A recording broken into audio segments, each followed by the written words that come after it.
Tidak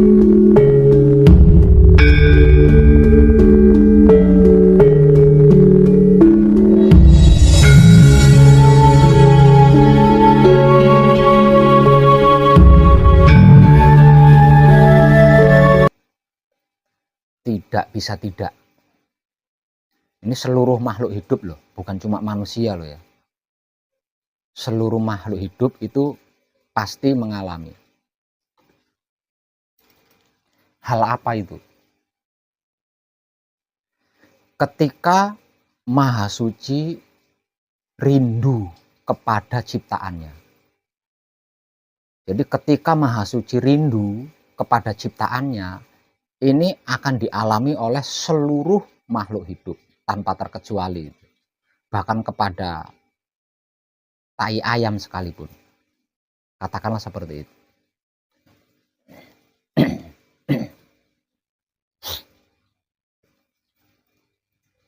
Karena kita adalah manusia hidup, maka saya hanya akan membahas manusia hidup.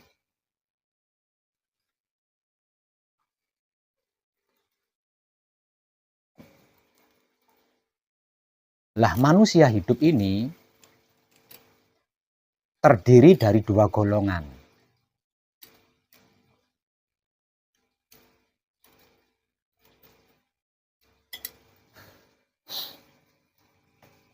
Yaitu golongan pelaku murni menuju suci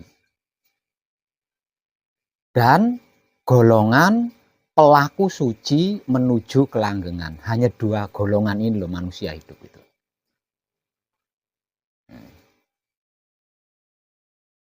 Sebelum manunggal jati, apapun yang dilakukan oleh manusia itu sesungguhnya bentuk upaya laku murni agar supaya bisa mencapai suci. Ini disadari nggak disadari. Termasuk mencari makan, berusaha mencari uang, semuanya itu, semuanya. Itu adalah gerak-gerik hidup yang sedang menuntun jiwa raganya agar supaya bisa mencapai dirinya. Agar jiwa raganya itu bisa mengenal hidup. Maka diperlakukan dengan berbagai macam cara.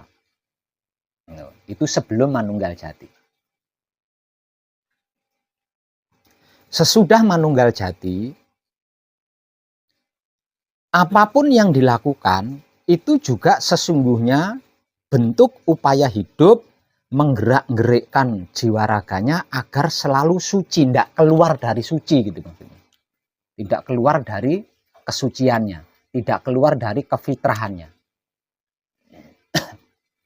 Nah, sesungguhnya manusia hidup itu hanya ada dua golongan itu.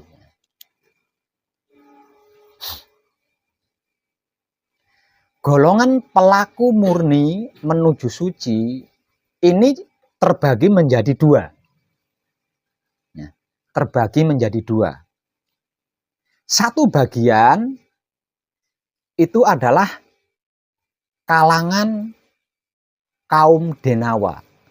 Kalau dalam bahasa awamnya disebut kaum jin, bangsa jin. Yang satu golongan. Nah, sedangkan satu golongannya disebut sebagai bangsa Barata atau keturunan anak cucu Adam dan Hawa. Itu satu golongan. Sedangkan yang satu golongannya itu para denawa atau juga bisa disebut sebagai keturunan bangsa jin atau iblis. Kalau bahasa awamnya iblis atau setan. Dua golongannya. Satu golongan itu anak cucunya Adam Hawa, satu golongannya. Nah, satu golongannya lagi itu anak cucunya Dajjal atau iblis atau setan atau jin. Ini di ranah laku murni menuju suci. Jadi enggak cuma manusia saja yang sedang berusaha laku suci itu, laku murni itu bukan bangsa manusia saja. Makhluk-makhluk lain pun termasuk pepohonan, hewan-hewan, dan lain-lainnya juga, itu juga ada bentuk upaya-upaya melakukan laku murni agar supaya bisa kembali suci. Karena karena tidak semua pepohonan itu asli pohon seperti pada mulanya. Ada pohon-pohon yang merupakan reinkarnasi dari manusia-manusia lama yang gagal sempurna, kemudian lahir lagi ke bumi sebagai pohon. Begitu juga dengan hewan-hewan dan lain sebagainya. Gitu. Tapi kalau pelaku suci menuju kelanggengan ini hanya ada satu golongan. Karena apa? Karena manusia yang sudah manunggal gitu. Enggak terbagi menjadi beberapa golongan. Paham nggih? Dan ketika Maha Suci rindu kepada ciptaannya, nah ini seluruh makhluk mengalami. Secara awam disebut sebagai ujian, secara awam. Secara awam disebut sebagai ujian. Nah, kalau secara spiritual disebut sebagai anak tangga. Jadi ketika Maha Suci itu rindu kepada ciptaannya, agar supaya ciptaannya itu bisa naik. Kalau Maha Suci itu ada di atas gitu ya. Kalau diistilahkan Maha Suci itu ada di atas. Agar supaya ciptaannya yang dirindui ini bisa naik, maka disediakan tangga. Nah, disediakan tangga. Nah, tangga yang disediakan oleh Maha Suci ini, inilah yang saya maksud sebagai ujian. Di dalam spiritual disebutkan, jangan sekali-kali mengaku beriman kalau aku belum menguji keimanannya. Itu secara spiritual dikatakan seperti itu. Nah, ini apa namanya? Ayat ini dimaksud ketika Maha Suci itu rindu kepada yang diciptakan ini tadi. Nah, ini kalau keimanannya lemah ya. Keimanannya lemah atau kadar keimanannya itu terlalu sedikit, ini bisa berujung kematian. Bisa berujung kematian, bisa mati gitu loh. Bisa mati.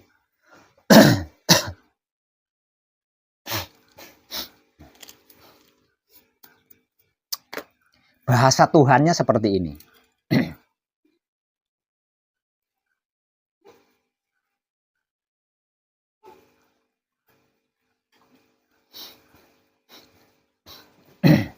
Jadi Maha Suci itu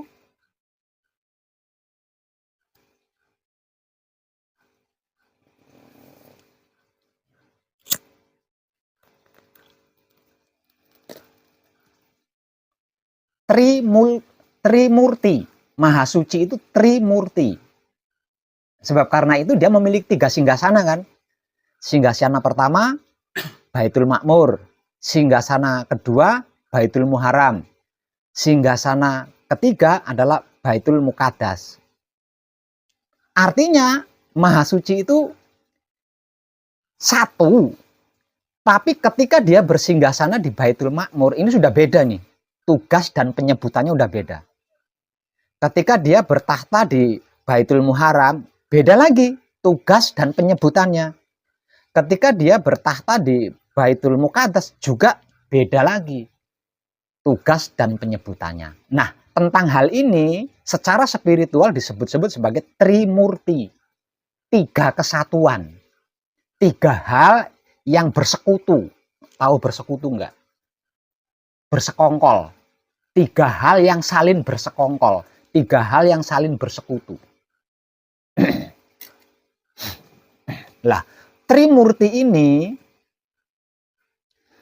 kalau di dalam religi Hindu disebut sebagai Brahma, Wisnu, Siwa. Itu kalau di religi Hindu.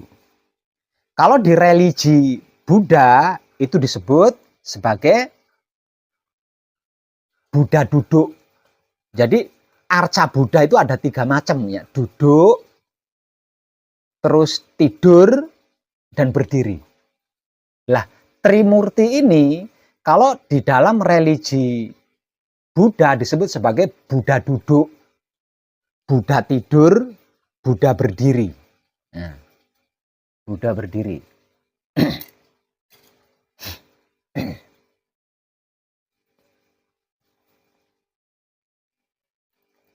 Kalau dalam religi Kristen disebut sebagai Allah Anak atau Allah Putra, terus Allah Bapa dan Allah Roh Kudus.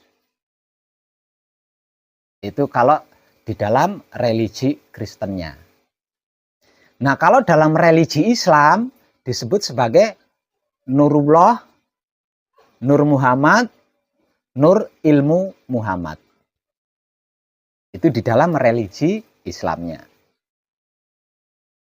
Nah, kalau di dalam laku hakikat hidup disebut sebagai Putra Romo. Romo Putra dan Putra kekudangane Romo.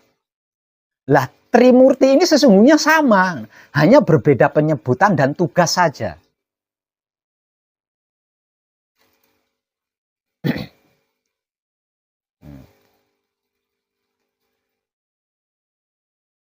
Paham nggih? Paham?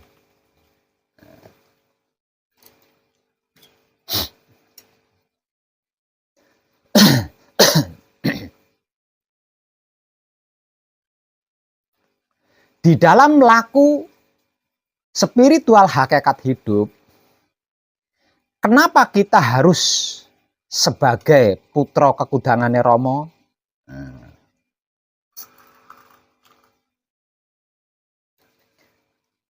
Belumlah cukup jika kita belum sebagai putra kekudangane Romo. Nah, putra kekudangane Romo inilah yang sesungguhnya dimaksud sebagai manunggal jati. Dan manunggal jati inilah yang secara spiritual disebut-sebut sebagai alam semesta seisinya. Alam semesta seisinya.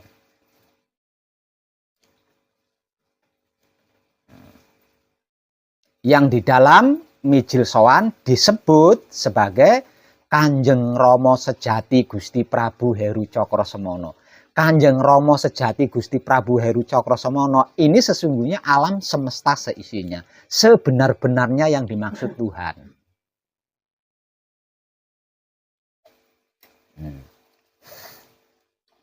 Kenapa pelaku spiritual hakikat hidup sowannya kok ke Kanjeng Rama sejati Gusti Prabu Heru Cakrasemana, kok tidak ke Rama? Nah, maka yang disebut di setiap saatnya kan Romo, bukan Kanjeng Rama sejati Gusti Prabu Heru Cakrasemana kan? Kok tidak ke Romo?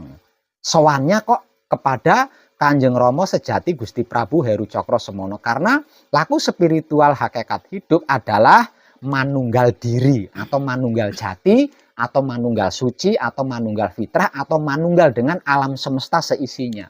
Jadi menghadapnya harus kepada alam semesta seisinya. Ini seperti itu. Jadi bisa diartikan juga ada 3 penyebutan di dalam laku spiritual hakikat hidup. Sama dengan 3 penyebutan di dalam religi agama-agama tadi. Nah, kalau penyebutan di dalam laku spiritual hakikat hidup adalah Putra Rama, Rama Putra, dan Kanjeng Rama sejati Gusti Prabu Heru Cakrasemana. Itu.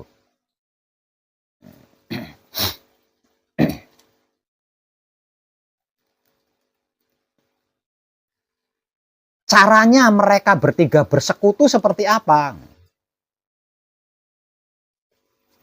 Caranya seperti ini. Ketika Kanjeng Rama sejati Gusti Prabu Heru Cakrasemana atau putra kekudangane Rama.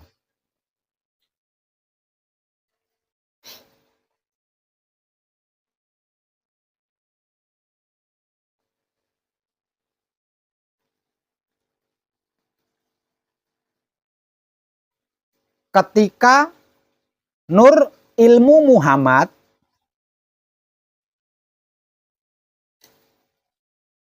ketika Yang Siwa Ketika Buddha berdiri,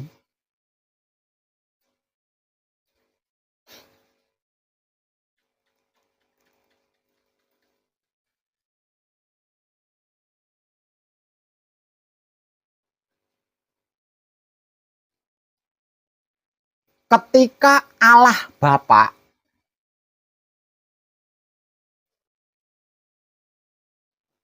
rindu, rindu kepada Putra Rama. Perhatikan baik-baik, ini tinggi sekali. Rindu kepada Nurullah.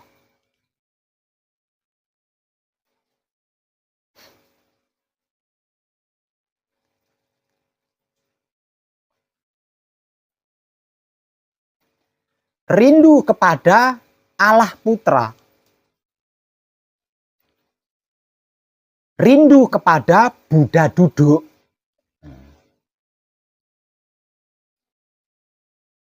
Maka dia akan berkata kepada Rama Putra atau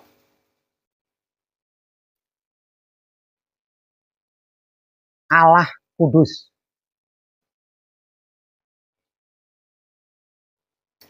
atau Wisnu atau Buddha tidur.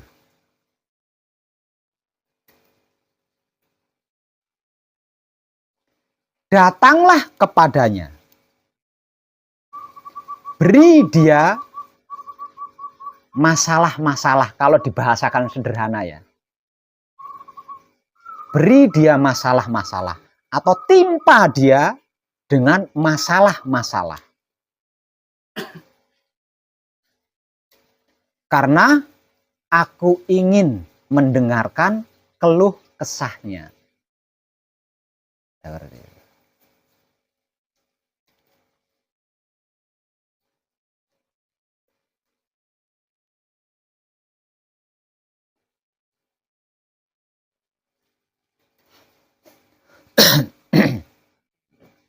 Jadi yang secara religi dan secara spiritual disebut sebagai Nur Muhammad atau Buddha tidur atau Allah Kudus atau Allah Ruh Kudus atau Rama Putra. Itu adalah jembatan. Jembatannya antara Brahma dengan Siwa.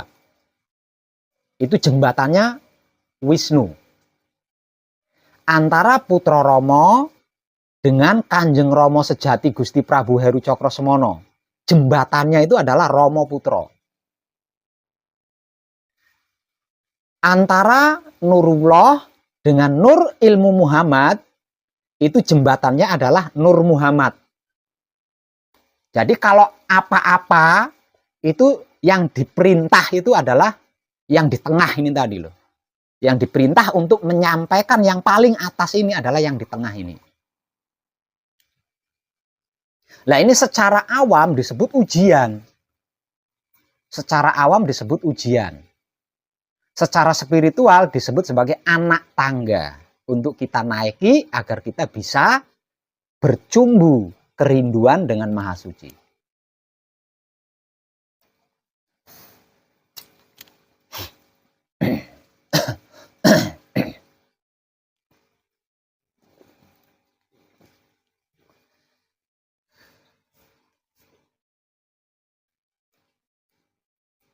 Jadi mumpuni atau belum mumpuni,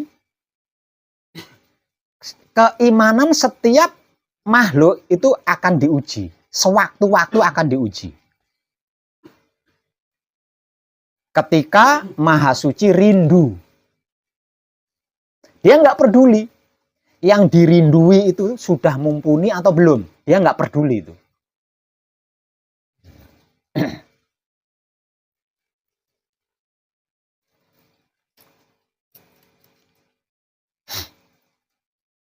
Sedangkan masalah-masalah yang dimaksud ini berbagai macam. Bisa juga penyakit, bisa juga masalah. Nah ini masalah juga ada banyak macamnya ini. Masalah kekurangan, masalah cinta, masalah apa saja. Masalah. Dan tidak menutup kemungkinan bertubi-tubi lagi. Bertubi-tubi lagi. Kalau penyakit, komplikasi lagi penyakitnya. Katakanlah seperti itu.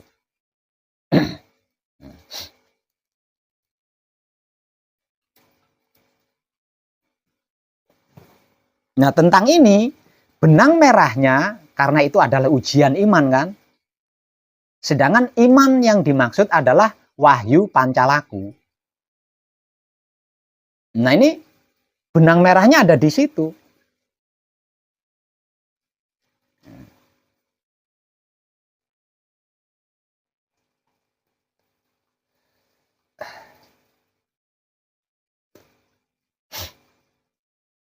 Untuk yang masih awam,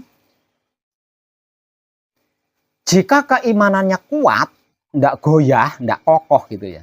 Atau wahyu pancalakunya kuat, tidak goyah, tidak kokoh, ya bertemu dengan yang dimaksud Tuhan, bertemu dengan Maha Suci.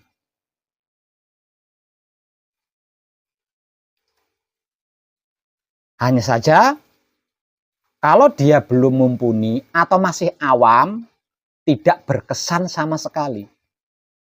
Gitu. Tidak berkesan, tidak berbekas sama sekali.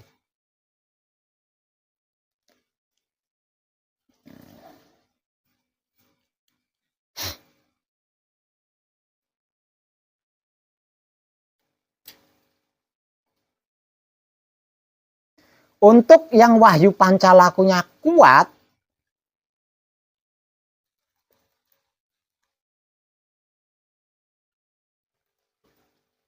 tentu sangat berkesan. Kemanunggalan itu akan sangat berkesan.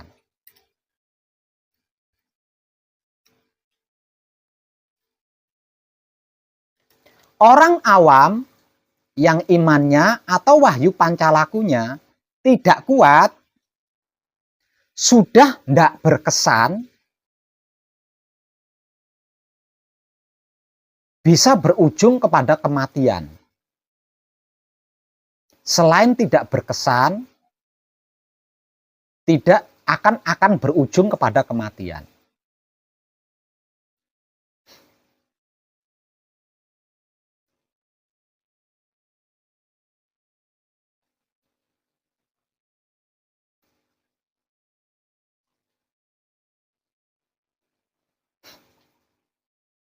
Seorang ahli yang iman atau wahyu pancalakunya kuat,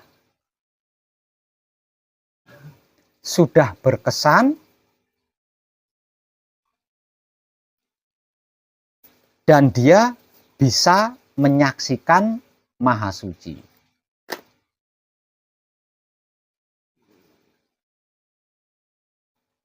Seorang pelaku spiritual yang iman atau wahyu pancalakunya tidak kuat,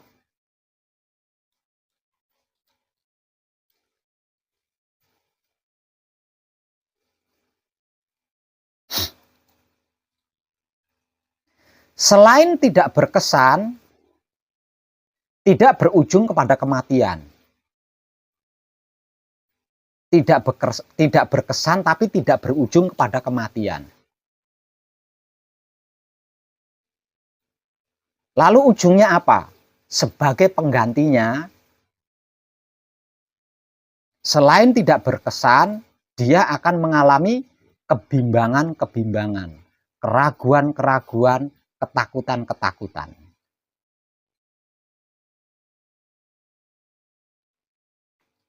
Kurang apa sih saya? Saya sudah, kok saya masih bisa sakit? Kok saya masih, punya masalah.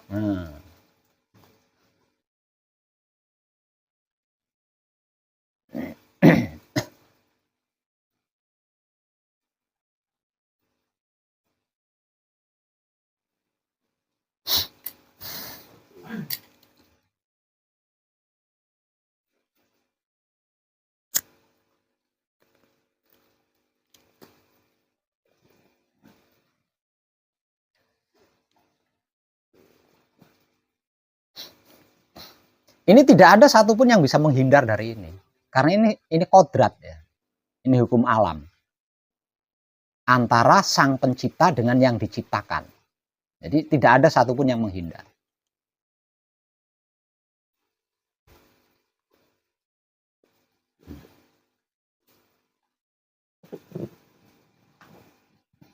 Lah, panjenengan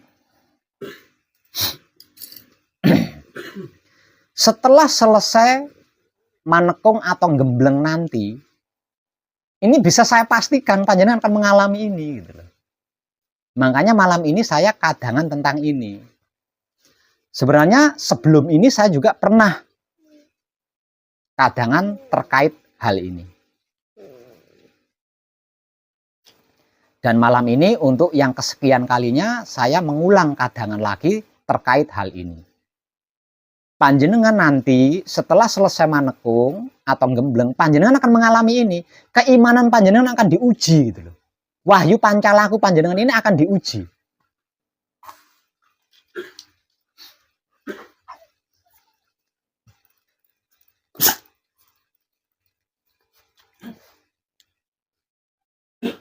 Lah kalau wahyu pancalaku panjenengan atau iman panjenengan tidak kuat, sudah pasti tidak berbeda dengan orang awam gitu loh. Tidak berbeda dengan orang awam, pasti goyah gitu loh, pasti goyah. Tidak bisa tidak. Kalau keimanannya atau imannya atau wahyu pancalakunya tidak kuat.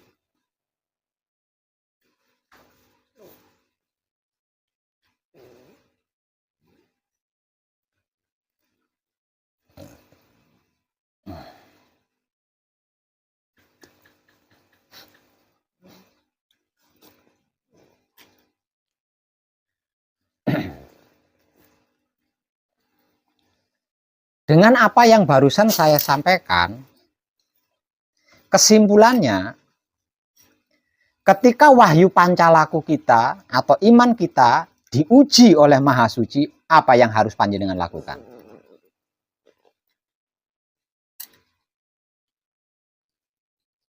Coba.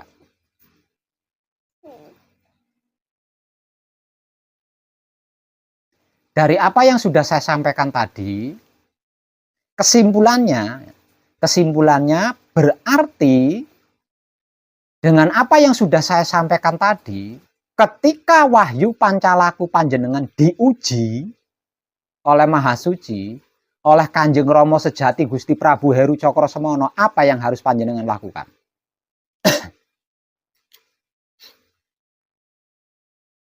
Ayo, jangan diam saja.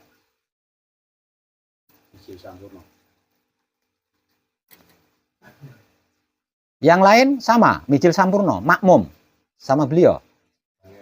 Kalau tidak makmum, bicara, jangan diam saja. Harus bisa melewati. Kita adalah teman seperjalanan spiritual. Harus ada akrab. Jadi kalau saya bertanya, jenengan harus nyaut. Jangan diam aja. Kalau panjenengan tidak nyaut, saya tidak bedanya dengan orang jual obat tapi tidak payu, tidak laku.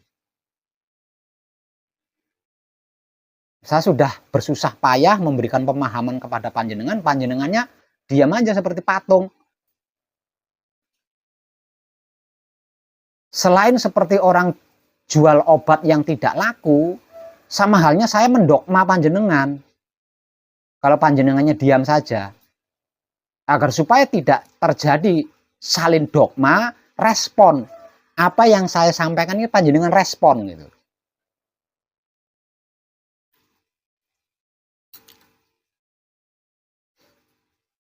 Bapaknya tadi menjawab harus Mijil Sampurno.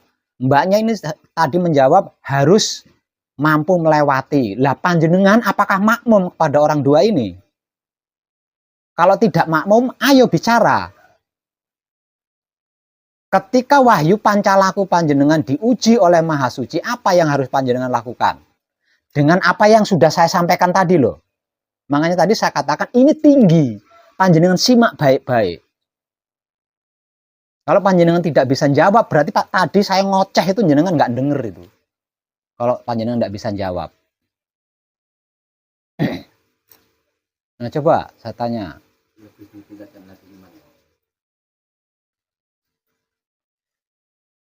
Jadi cuma 2, cuma 3.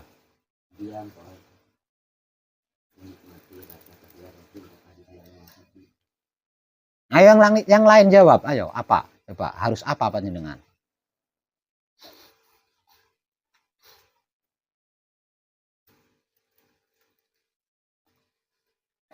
Ayo.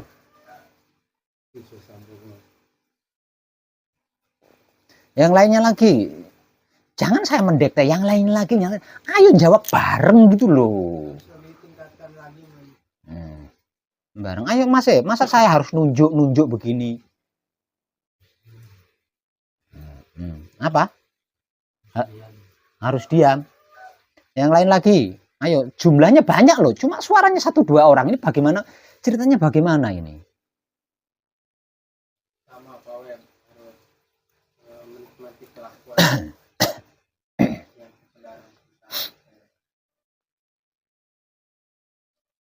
Saya ulang sekali lagi. Simaklah baik-baik. Kalau panjenengan tidak ingin gagal paham loh ya. Ini tinggi loh. Saya sudah mengatakan, setelah ini saya tidak akan berbicara dasar lagi. Saya akan selalu mengajak panjenengan naik ke level lebih tinggi. Naik lagi ke level lebih tinggi. Itu saya teriak-teriak loh ngomongnya.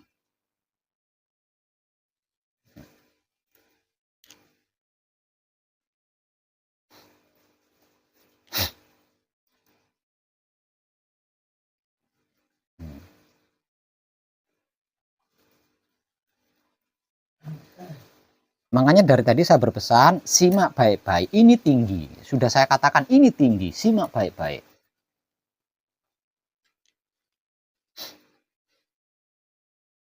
Dengan apa yang sudah saya sampaikan tadi, kesimpulannya ketika keimanan kita atau wahyu pancalaku kita diuji oleh Kanjeng Romo Sejati Gusti Prabu Heru Cokrosemono, jawaban panjenengan seperti tadi kan? Seperti itu kan jawabannya. Ketika wahyu pancalaku kita diuji oleh Kanjeng Romo Sejati Gusti Prabu Heru Cokrosemono, kita harus memperkuat wahyu pancalaku supaya tidak goyah. Supaya tidak goyah. Caranya memperkuat wahyu pancalaku bagaimana Pak Web? Ya silahkan dibaca wahyu pancalaku itu apa. Gitu loh. Silahkan dibaca.